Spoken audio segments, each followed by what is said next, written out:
This week in Portland Metro real estate, we saw a couple of trends break as mortgage rates started to recede from the previous week's highs.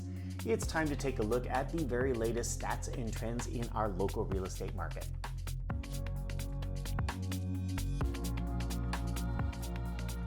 Hi everyone, RMLligan here, and I'm bringing you the very latest in our local real estate stats and trends.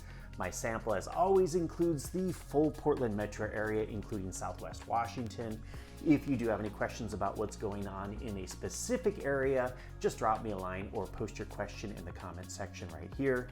Be sure to stick around to the very end of the video. I always include a couple of local mortgage rate sheets, plus some national real estate charts and stats.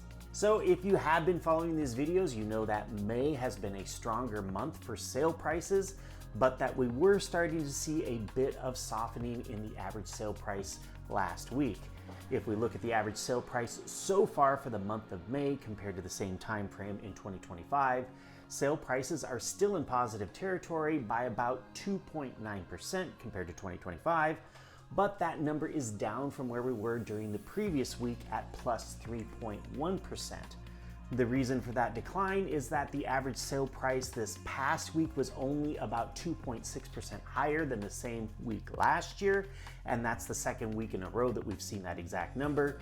Given the slightly weaker sale prices that we've seen over the past couple of weeks, I won't be surprised to see that the average sale price in our year-over-year comparison for the month of May, it'll likely soften a bit below that plus 2.9% that we have this week. Now on to mortgage rates. Mortgage rates did move back down from last week's highs of about 6.5%. I think we had that on Tuesday or Wednesday of the previous week. That's for the 30-year fixed mortgage. Optimism over a possible lasting ceasefire in Iran and lower oil prices helped declines in the 10-year Treasury and improvements in mortgage rates.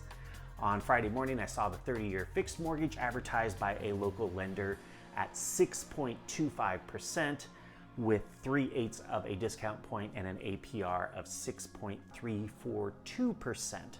As always, I'll toss a couple of rate sheets from local lenders at the end of this video so that you can see rates for the full suite of loan programs.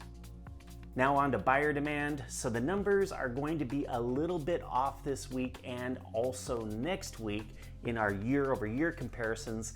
The reason for that is that our current stats, so the most recent week, are for a holiday week with Memorial Day, and holiday weeks tend to have weaker numbers.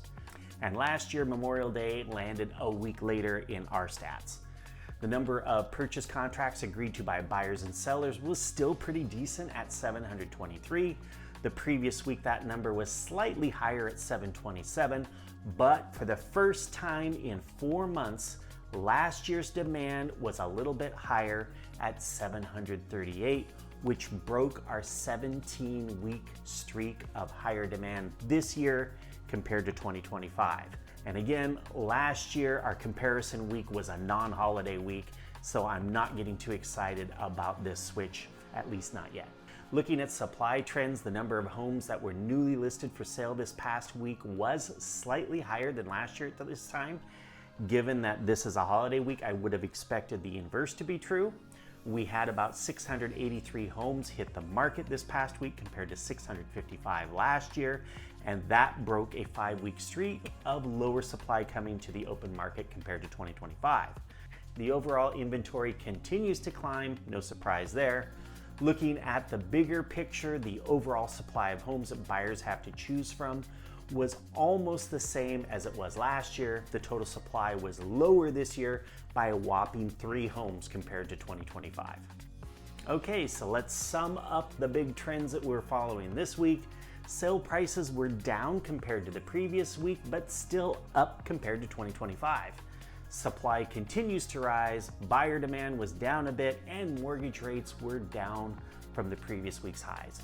And there you have it, the very latest in Portland Metro real estate stats and trends.